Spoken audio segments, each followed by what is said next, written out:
She is just the sweetest cat I've ever met. You can probably hear her in the background. She loves to just trill to her people, talk to her people. I've not found anything that she doesn't like. Like we talk about cats being very finicky.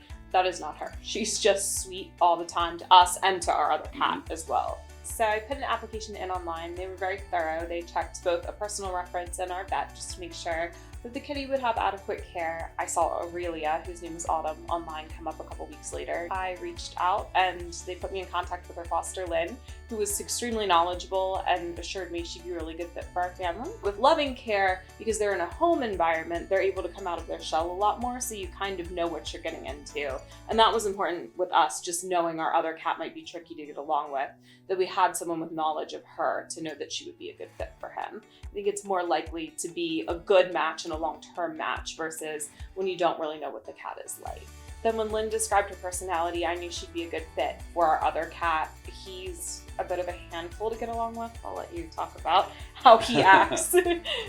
He is somehow very obnoxious and very playful. He would hiss, he would growl, and she would just kind of look at him like she knew he was just being defensive. So I put her in our home office to be her space as we got him adjusted. And then I realized I forgot to put a blanket in. So I went in with the blanket. She was already in the middle of the floor playing with a toy and acted like she'd lived here her entire life. After 5 minutes. Yes, and that's exactly how it's been. Honestly, the hardest point was keeping her in that room until he was ready for her to be in the whole house, because she was ready from the moment she arrived. Made herself at home. Yes. Right.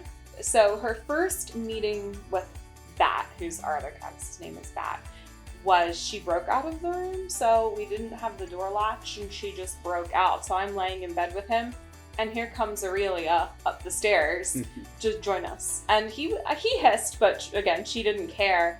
And then it happened again and they started to play. So she sort of just took matters into her own hands. She was like, okay, I'm ready now. There's just so many cats in need of a place. Unfortunately, there's a lot of cats euthanized every year or living in the street without care because there aren't enough homes. So for us, it was important to make sure that we not only rescued one, but then another one could be rescued in her place. So Lynn was able to take in another kitty to care for when we brought her home. And her story is really sad. She was thrown out at a farm and just dumped. Luckily, the farmer TNR'd the cats so they at least wouldn't reproduce, and then they kept trying to get into his house, so he reached out to Loving Care. So just to think that someone threw away this sweet, wonderful cat like trash is just heartbreaking, and we were so happy to be able to welcome her into our family. Here she is.